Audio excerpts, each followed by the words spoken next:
Porque el asiduo lector, el enamorado de la literatura en sus diversas variantes, termina siempre buscando la grandiosidad del pensamiento, la magnificencia más culta. ¿Qué es la excelencia intelectual? Para mí significa el encontrarse en una frase, significa la complicidad con el autor, un concepto, un párrafo, una interpretación metafísica entre el hombre y la idea, que te desnuda de esas que abren tus sentidos sin llamar a la puerta. Este es el sumum de la literatura. No hablo ya de concienzudos estudios, de historiografía e investigación basados en cuestiones reinterpretativas para dar con la verdad histórica. No. Directamente hablo del conocimiento más amplio, de una diversidad de ideas y matices tan coloristas como la paleta de un genio. No representa una idea política, ni siquiera un sentimiento religioso. No. Pues este abarca todo un crisol de pensamientos variados. Yo he creído sentir esa excelencia intelectual buceando entre un mar de palabras, con nombres y apellidos. Algunos de ellos albergaban ideas de cambio social, otros, odio, puramente. Otros rebuscaban en los secretos de la mente, los más de ellos en el adoctrinamiento político, en la miseria humana, en la grandiosidad del hombre, en la belleza de la creatividad, realismo, filosofía y pensamiento.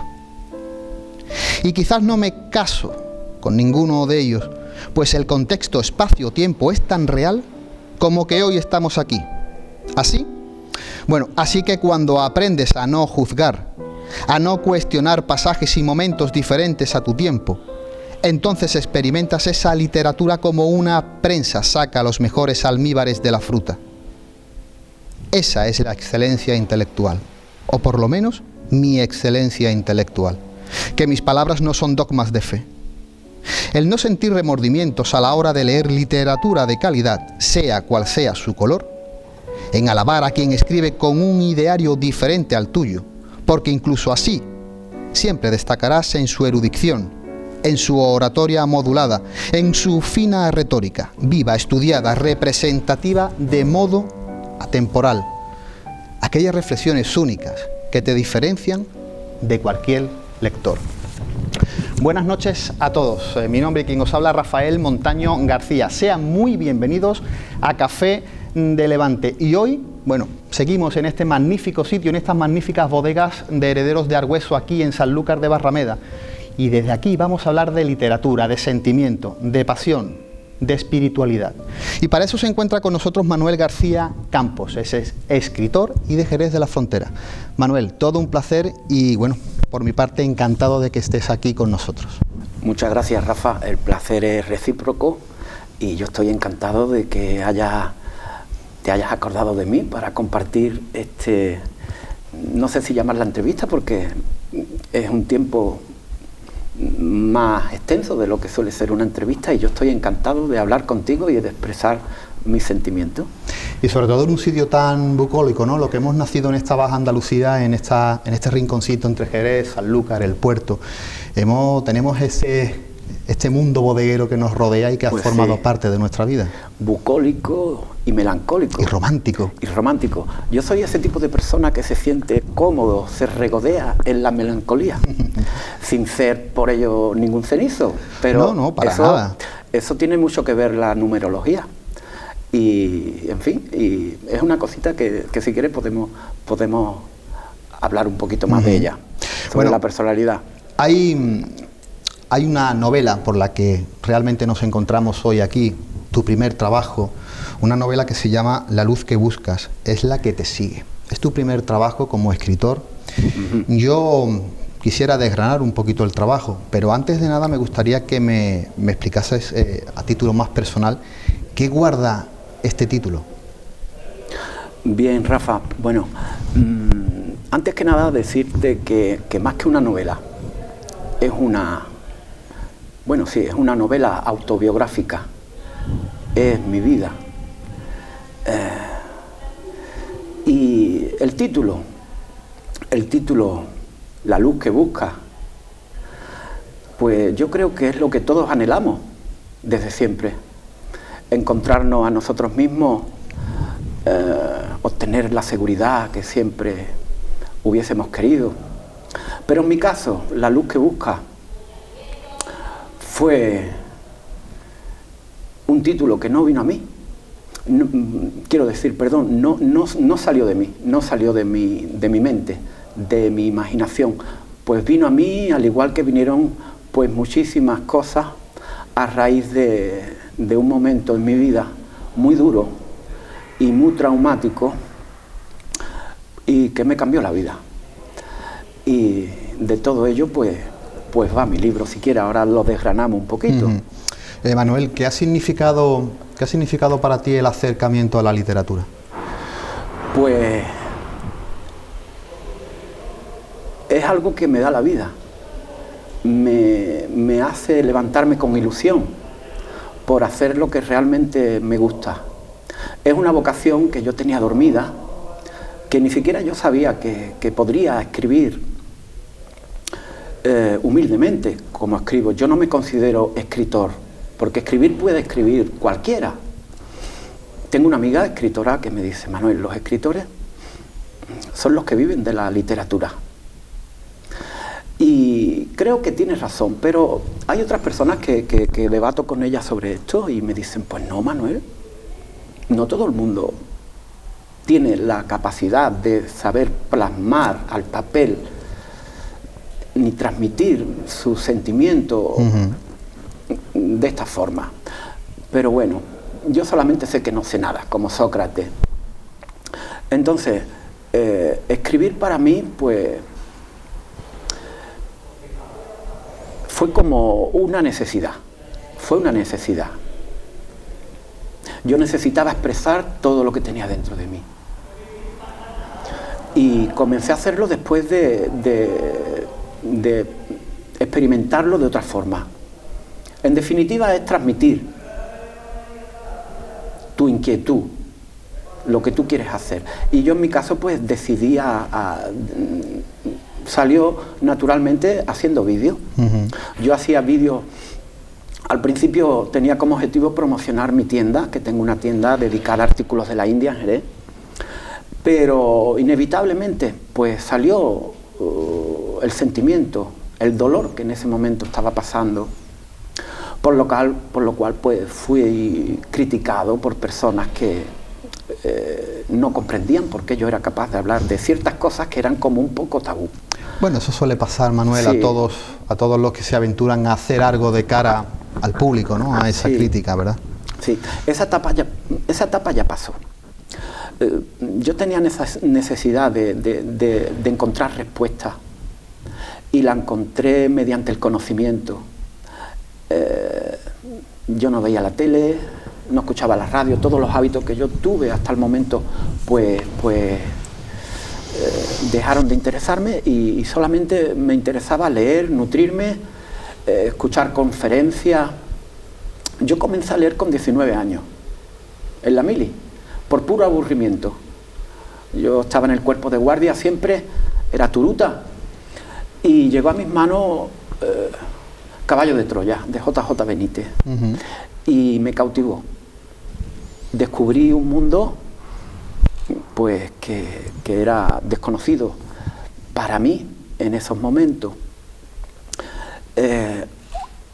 Hoy le dicen a los niños que los niños no leen, y yo pienso que los niños a esas edades tienen cosas más importantes para ellos que hacer, y bueno, hay que dejarlo que lean cuando ellos quieran, porque a veces la vida necesita encontrar las palabras que tú necesitas en otras personas para sanarte. Decía un buen amigo mío, escribid y poned el mundo del revés. Ahí está. ¿Tú piensas que la creatividad, que las artes en toda su vertiente son capaces de cambiar el mundo? Pues pienso que sí, en una proporción, no sé cómo llamarlo. Está claro que el otro día vi una conferencia de no recuerdo ahora el nombre. Bueno, la cuestión era un escritor que había pasado por cáncer, había pasado mucho, escribió un libro que se llamó Mi Mundo Amarillo, y se hizo series de televisión, películas, y gracias a esa visión que dio él sobre los niños enfermos de cáncer, pues cambió un poco la visión del cáncer, y se hicieron series para otros países, en fin. Y yo, en definitiva, creo que si tú tienes un don,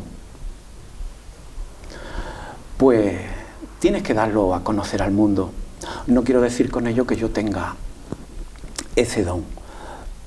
Simplemente hay que tener conciencia de tus propios dones y talentos y ponerlo al servicio de los demás, compartirlo con los demás, pues para ayudar. En eso leí un día que consistía la sabiduría. Si tú adquieres muchos conocimientos y te los guardas para ti, claro, no dejan de ser conocimientos. En el momento que lo pones al servicio de los demás y lo compartes, pues pueden ayudar a otras personas. Y esa era la intención, aparte de sanarme, pues si buenamente con ello podía ayudar a una sola persona, pues yo me daría, claro, por satisfecho. ¿Me vas a permitir que te lea un pequeño extracto de tu libro? Muy bien. Que dice: cuando llegas a la India, lo primero que percibes es una bofetada de aire caliente que te hace sudar casi de inmediato, y un olor a curry allí por donde vayas. ¿Qué te traíste espiritualmente de la India, de Bombay, de aquellos ambientes? Pues bueno, como suele pasar, al principio tiene la sensación. El sentido espiritual lo encontré años más tarde. Y puedo decirte ahora mismo que me llena el alma la espiritualidad que encontré en mi vida a través de la India y lo que significó la India para mí. Tanto es así que mi libro, pues, narro mis viajes a la India, y mi segunda novela pues está centrada en ella también. Una segunda novela que vamos a tratar en esta segunda parte. Muy bien. A nosotros nos llevó a la India un sueño, pero tal como suena. Mi mujer y yo, Mimoncita, que es la protagonista del libro, pues nos llevamos 21 años casados, pero pues no se quedaba embarazada. Entonces, después de recurrir a tratamiento, pues tampoco. Entonces ella, un buen día, en el año 2002, soñó que una cara morena le decía: cuida de mi niño. Y entonces ella me contó el sueño. No quiero hacer mucho spoiler, está todo bien descrito. Y dijo: yo no me hago más nada, Manuel. Yo quiero adoptar a un niño. Digo: bien. ¿Y de dónde quieres que sea? Dice: de la India. De la India. Ella siempre la atrajo muchísimo la India, más que a mí. Y ella me supo transmitir el amor hacia la India. Y bueno, iniciamos los trámites. Después de 4 años pasamos todas las pruebas, la idoneidad, todo esto, y nos presentamos allí. Y fue así como Sharu, que se llama nuestro hijo, llegó a nuestras vidas. No nosotros llegamos a él. Él nos encontró, él vino a nosotros. Y luego pues comprobamos que él había nacido en el año 2002, en el mismo año en que ella tuvo el sueño. Y ese niño, pues, paradójicamente, a pesar de no llevar mi misma sangre, pues todo el que lo conoce dice que es muy parecido a mí. El destino y la magia muchas veces de esta vida pasa fronteras, ¿verdad? De todo tipo. Ese niño estaba destinado a nosotros, incluso tiene un lunar en la punta de la nariz como yo. Así que hay cosas inexplicables. Claro. Y mi libro está lleno de experiencias extraordinarias que no se pueden explicar. Claro. Comenzando desde el título. Y bueno, es lo que he intentado reflejar en ella. Manuel, ¿y tú podrías describirnos las diferentes facetas que has sentido a la hora de escribir el trabajo? Bueno, relatar mi historia. Necesito me gustaría que me contases cuáles han sido los sentimientos que te han ido embargando desde que comienzas ese libro hasta que pones el punto final. Bien. Bueno, yo comencé a escribir el libro después de 2 años de intentar transmitir mi interpretación de lo que aprendía de otras fuentes.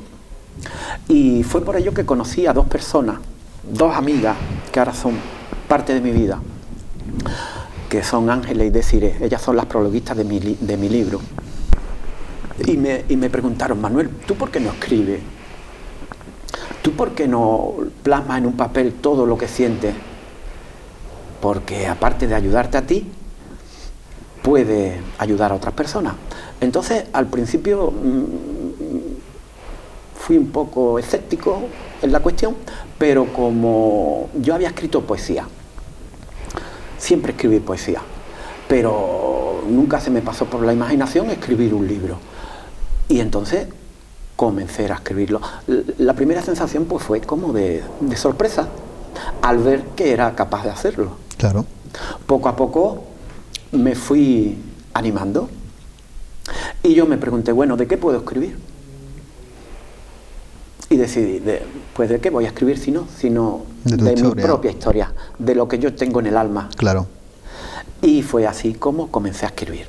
En ese proceso, pues lógicamente, mi vida, como la de todo el mundo, ha habido momentos felices, momentos tristes, pero todo en esta vida me di cuenta que era un aprendizaje. Entonces, fue un proceso de sanación, fue como si me arañasen el alma, revivir los momentos duros. Claro. Pero a la larga, pues fue muy liberador para mí. Yo no necesité la ayuda de ningún psicólogo. No sé si es importante decir para nuestros televidentes que el hecho tan traumático que tuve que pasar fue la muerte de mi mujer hace 2 años y medio por un cáncer galopante que se la llevó en 9 meses. Entonces, pues, a través de mis experiencias, hablé de la muerte abiertamente, del duelo, de la desencarnación. Yo quería saber qué pasaba con las almas que desencarnan y cómo la mejor forma de poderlos ayudar a los que se van para que ese tránsito pues fuese lo más bueno posible para ellos. Y en ese proceso de escritura aprendí muchísimo. Yo puedo decir que no soy el mismo hombre que era hace 2 años y medio, aunque hubiera dado lo que fuese por no haber aprendido tanto y tenerla aún conmigo. Claro. Pero en ese proceso aprendí a aceptar las cosas por muy duras y por muy traumáticas que puedan llegar a ser.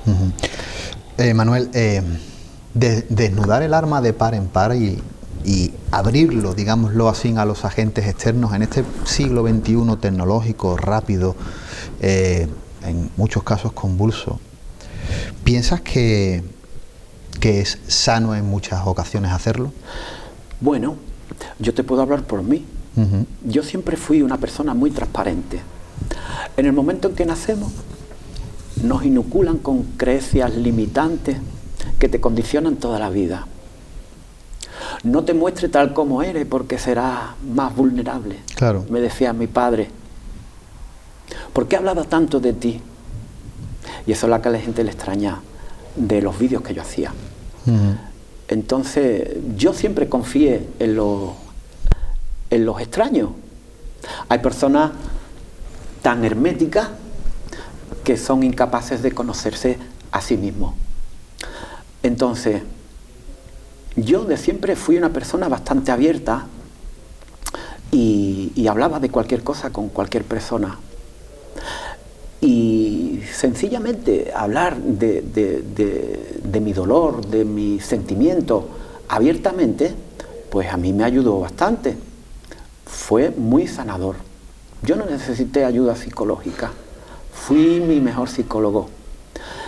Es respetable que otras personas pues sean como le enseñaron a ser. El hablar de sentimientos, de dolor, de sufrimiento, es una cosa que no te enseñan en la escuela. Y pienso que inevitablemente la misma vida te pone en esa disyuntiva.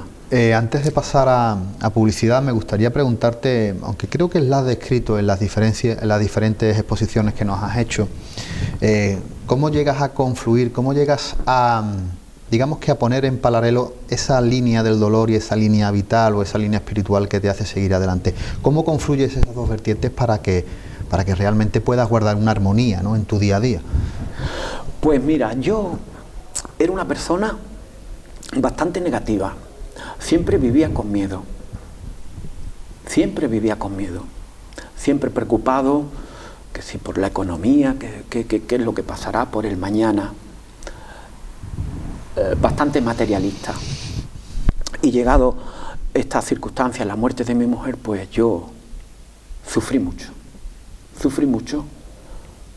Y me di cuenta que, como Siddhartha Gautama dejó escrito, el dolor a lo largo de nuestras vidas es inevitable. Tarde o temprano van a llegar a tu vida acontecimientos dolorosos que te pueden cambiar la vida. Pero el sufrimiento ya no. El sufrir es una opción. Y hay personas que utilizan cualquier hecho doloroso para victimizarse. Y entonces pues yo decidí dejar de sufrir. Por muy dolorosa que fuese la circunstancia, yo a mi mujer estuve con ella media vida. Estuve con ella al pie de su cama, agarrándole la mano cuando expiró su último aliento. Entonces, después de un lógico duelo inevitable, pues decidí transmitir mi mejor energía, primero a mi hijo y después al resto de las personas. Porque comprobé que vibrar alto energéticamente pues atrae a tu vida cosas positivas. Cosas positivas. Si tú eres un cenizo, bueno, atraerá a tu vida cosas negativas. Evidentemente. A mí en estos momentos de coronavirus, de confinamiento, me hubiese pasado hace 2 años y yo me hubiera dado chocazos. Claro. Pero te diré que ha sido la etapa más tranquila de mi vida. Claro. Donde me he encontrado a mí mismo, me he autoconocido, he aceptado mi soledad, mi dolor y entré en un periodo creativo que me ha dado pues para escribir 2 libros. Eso le ha pasado a muchísimas personas, que le ha servido ese parón en la vida, o sea, parar máquinas, bajar los interruptores del mundo, le ha servido realmente para poder encontrarse. Manuel, vamos a pasar unos momentos a publicidad y seguimos hablando de tu historia. Muy bien. Amigos de Café de Levante, nosotros volvemos tras unos anuncios publicitarios.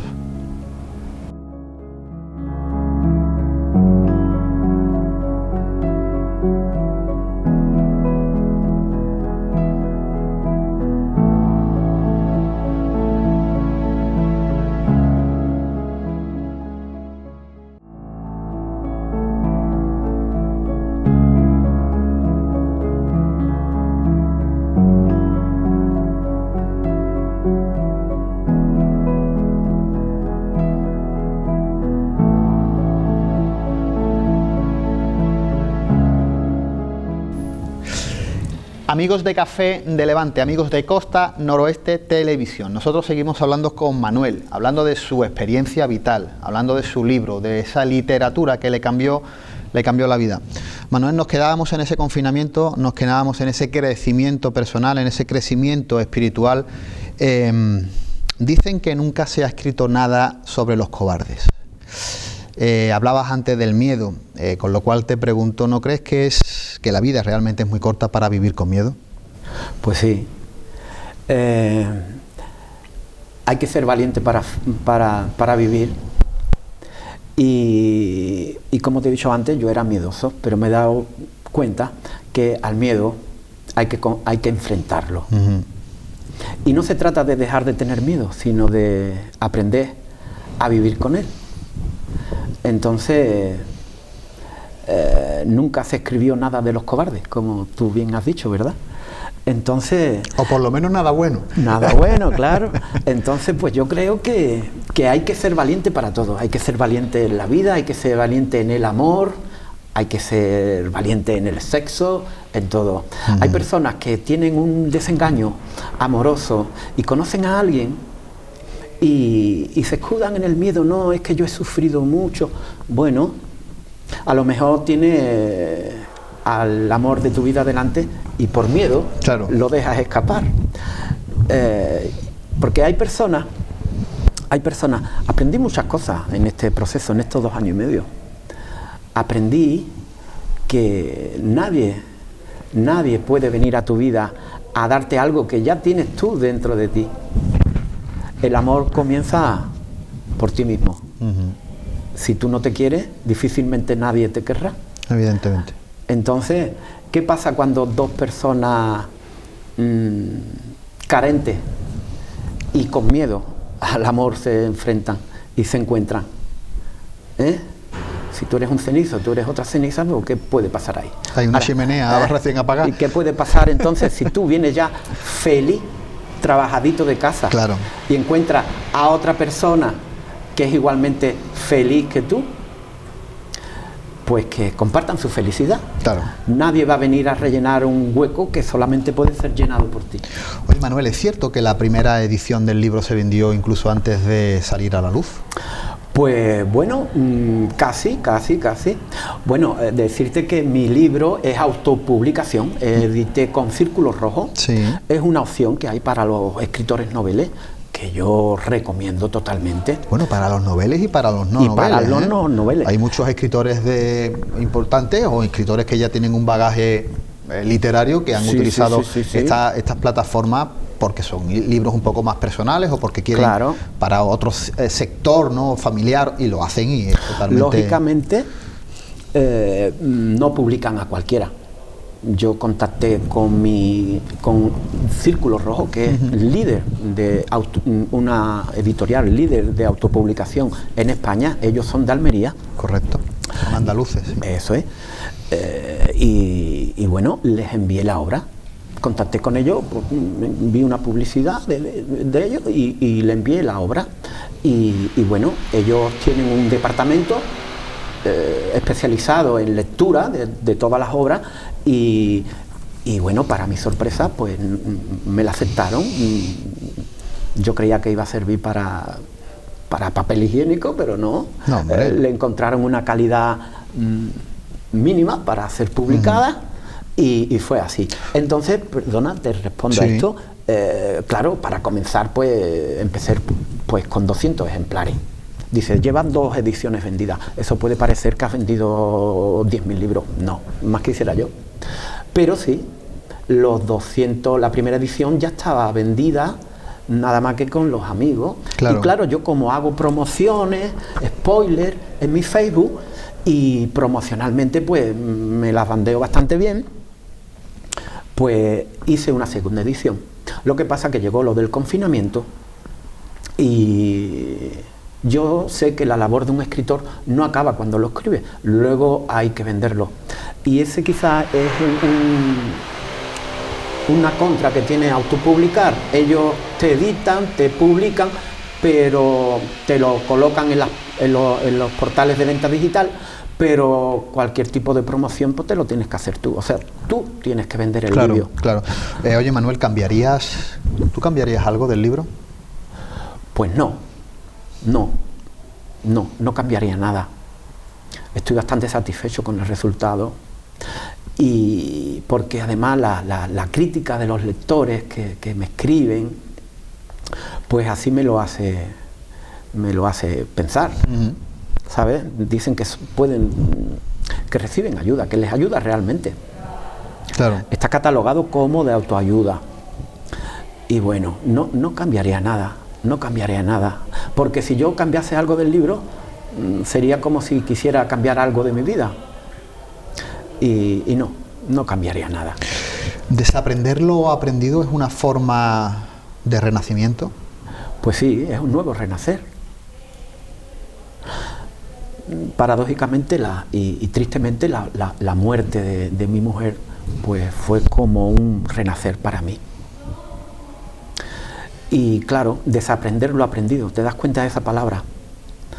Esas son las creencias limitantes que la sociedad, desde el momento en que nacemos y que son transmitidas de generación en generación, de padres a hijos, con la mejor intención, pero creencias como: para ser feliz tienes que casarte, tienes que formar una familia, o tienes que estudiar una carrera y tener un buen trabajo. Siempre basada en lo material, sí, esos estereotipos, en lo que está estereotipado. Pero yo he descubierto que se puede ser feliz con mucho menos. Intentar dar tu mejor versión a todo el mundo, no ponerte como objetivo meta, sino propósito, que es muy distinto, una meta a un propósito. Y mi propósito de vida, pues yo descubrí a partir de ese renacimiento que era otro muy distinto a lo que me había dedicado toda mi vida, como es a escribir y a intentar transmitir pues lo que pasa por mi corazón. Aparte del libro de JJ Benítez, ¿qué otra literatura ha marcado tu vida? Bueno, pues a mí me ha gustado siempre mucho la novela histórica. La novela histórica. Y bueno, fui muy aficionado a la lectura y le traspasé esa afición a mi mujer.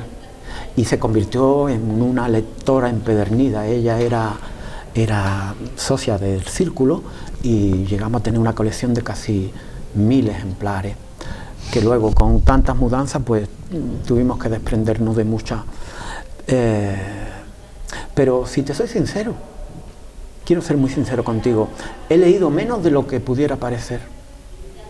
Yo lo que pasa es que soy muy inquieto y no creo que decir lees o no lees se limite a ir a una librería a coger un libro.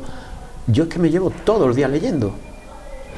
Internet es una herramienta que hoy en día es una herramienta de conocimiento que si quieres aprender es básica. Entonces leo constantemente, me nutro, pero literariamente Arturo Barea, La forja de un rebelde, la trilogía, esa obra me encantó, como te he dicho, la novela histórica, el tema de lo que pasó con la guerra civil, las guerras mundiales, y luego pues cualquier obra que mi mujer me recomendaba caía en mí, y ella era muy aficionada a la novela de ficción. Y bueno, no me condicionó especialmente ninguno, simplemente dicen que para escribir hay que leer, pero en mi caso no ha sido una cuestión que me haya condicionado, y es más, mientras estoy escribiendo no me gusta leer a nadie. Manuel, hay un tema también muy interesante, algo que me hablabas antes de esta entrevista, antes de esta cita que tenemos hoy aquí, de un concepto yo creo que tan inmenso como para muchos desconocido, que es la desencarnación. Ajá. ¿Por qué trazas en tu vida esa línea paralela entre lo que tenemos tangible, lo que podemos ver y lo que está de la otra frontera de la vida? Bueno, pues a mí me quemaba por dentro la idea de yo quería saber cómo estaba ella. Yo había oído experiencias de otras personas que habían tenido experiencias con la muerte, testimonios, y quería investigar sobre el tema.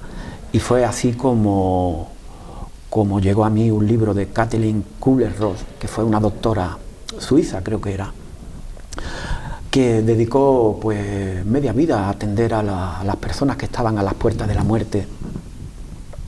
Y me interesó muchísimo. La muerte es un amanecer, se llama el libro. Es un libro cortito.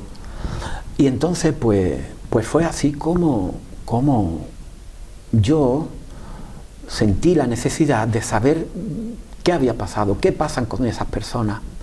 Y aprendí que la muerte no deja de ser la muerte de un cuerpo, algo físico, una carcasa. Pero hay otro cuerpo que es el energético y el espiritual, que ese es eterno. Entonces, pues, intenté saber cómo ayudar a estas personas. Entonces descubrí que las personas cuando desencarnan, en su gran mayoría, no saben dónde están ni qué es lo que les pasa. Entonces a estas personas hay que ayudarlas. Hay que ayudarlas a que su tránsito hacia otra dimensión superior pues sea lo más agradable posible, por llamarlo de alguna forma. Hay un estudio de una universidad norteamericana que dice que el 94% de las personas que han tenido experiencia con la muerte y luego han regresado, la recuerdan como algo agradable, y un porcentaje muy pequeño como algo malo. Entonces, pues, aprendí que a las personas que desencarnan, lógicamente después de un obligado duelo hay que llorarla, pero pasado un tiempo, si entendiéramos que nuestros lloros, nuestros lamentos no hacen más que anclarlo a este plano físico, pues no le estamos haciendo ningún bien, porque al final, haciendo un ejercicio pues te das cuenta que al final lloramos por nosotros mismos, lloramos por egoísmo.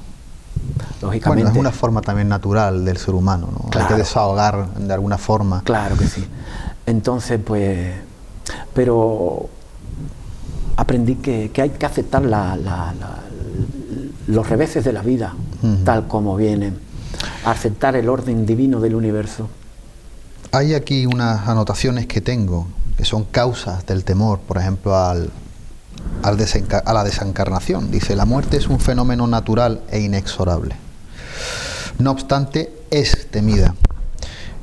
El considerable número de personas que temen a la muerte se produce por la ignorancia que tienen de la misma vida.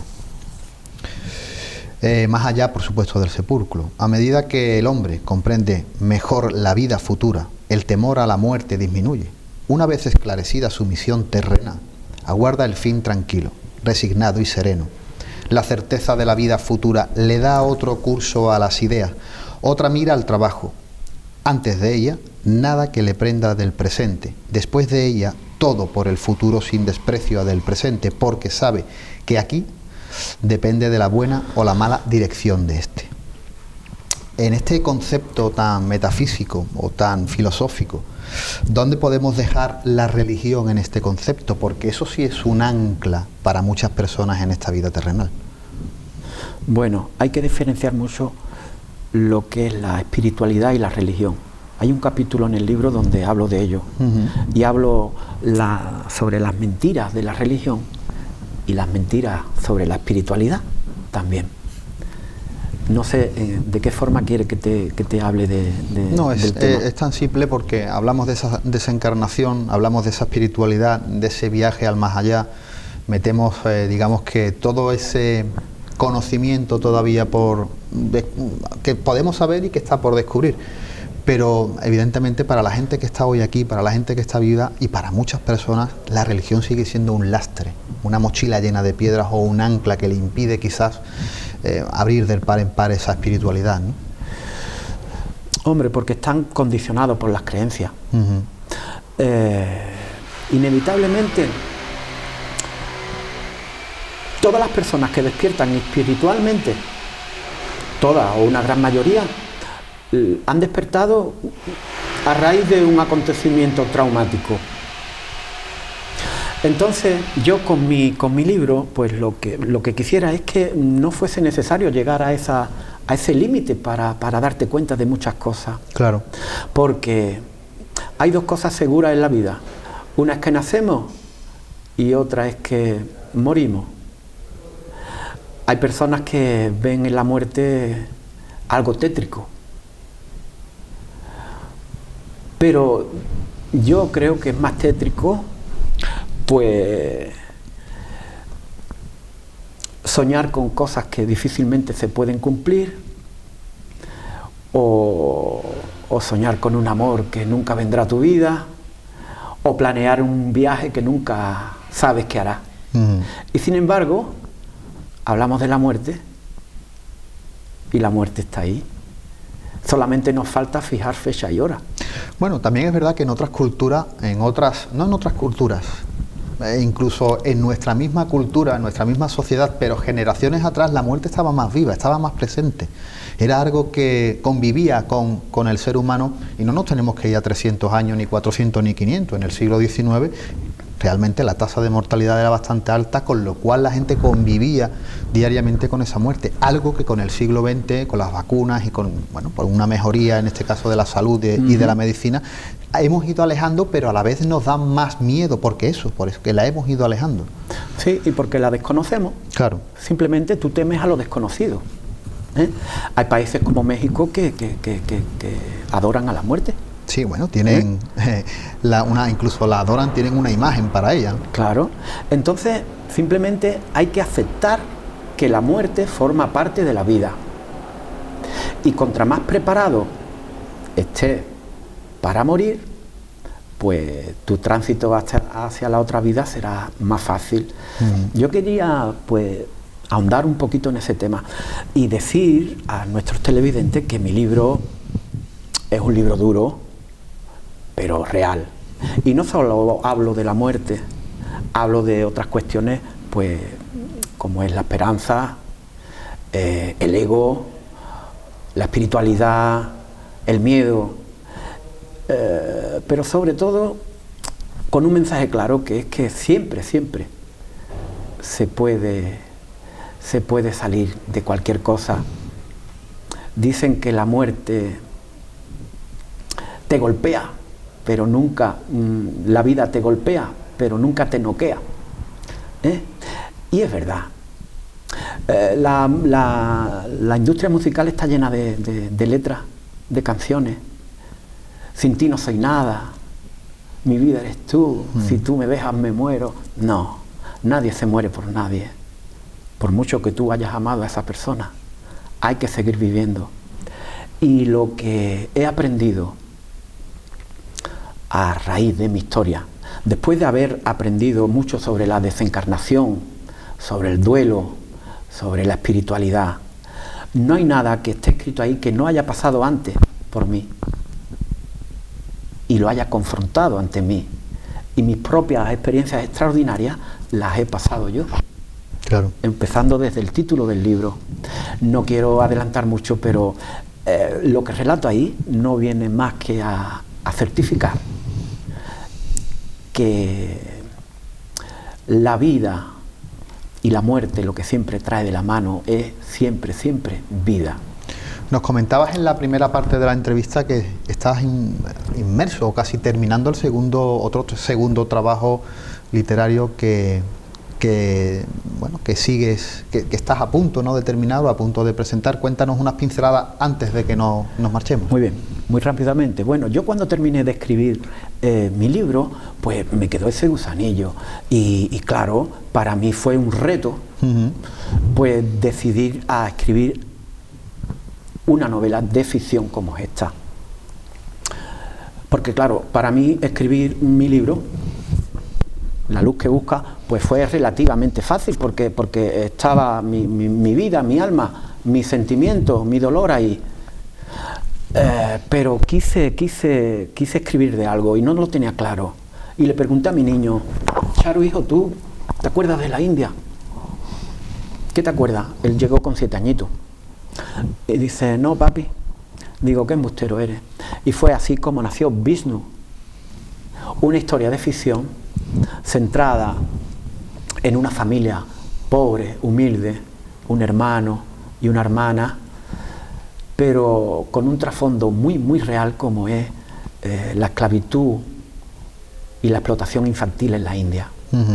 Es una historia que he intentado, y según los que la están leyendo, amigos que le voy pasando, lo que escribo, pues es una historia que tiene un poco de todo. Tiene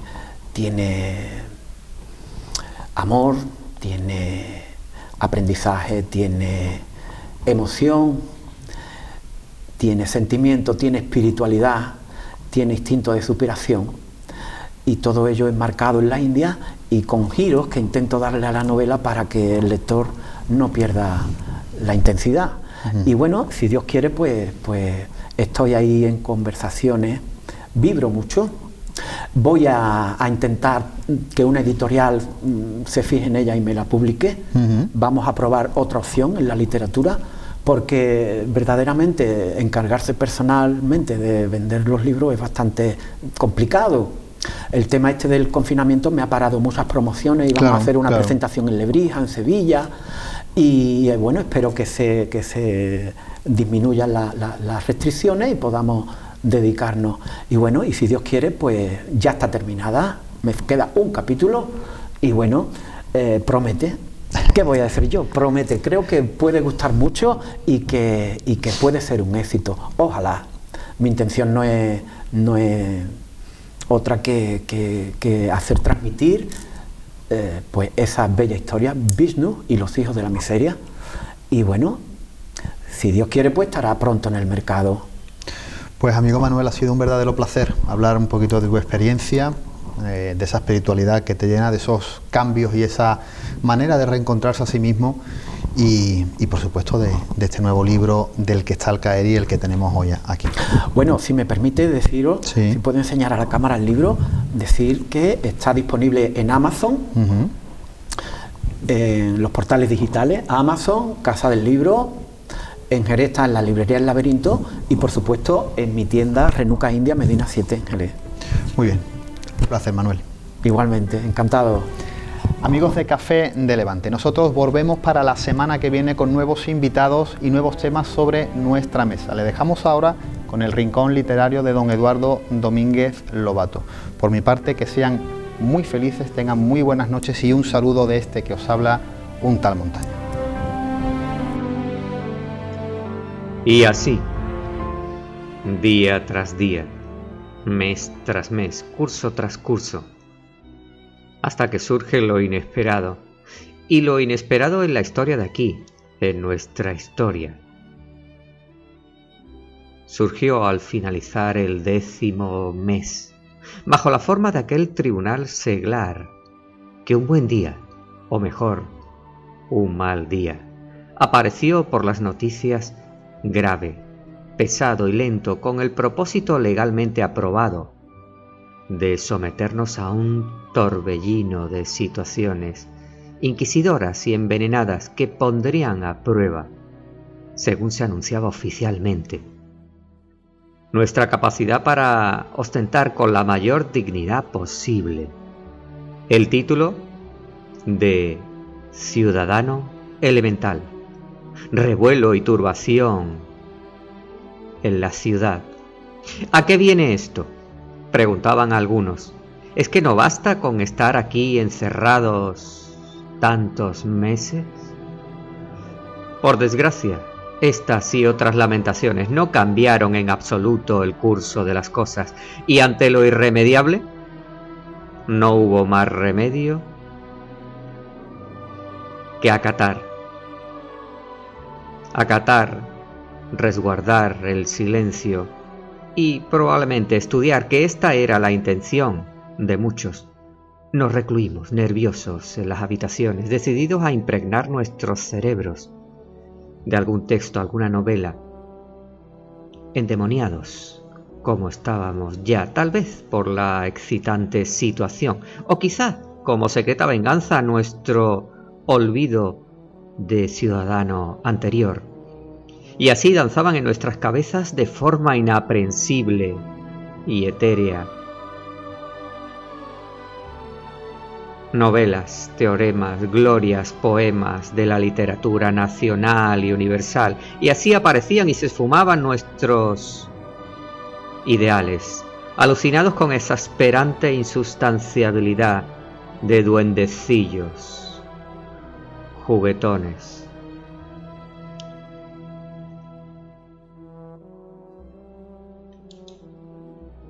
Hasta que llegó el día aciago, cuando aquellos hombres indagaron, vinieron, preguntaron implacablemente, hasta que, cansados, deshechos en nuestros últimos bastiones, hubimos de rendirnos sin condiciones a las demoledoras acometidas de aquellos inquisidores de la sociedad y de la cultura. Muy pocos consiguieron salvarse, los más caímos bajo el peso ciego de las interrogantes envenenadas que resquebrajaron por primera vez lo que hasta entonces considerábamos fortalezas inexpugnables. Jamás había ocurrido nada semejante en la dilatada ortodoxia de una gripe cualquiera.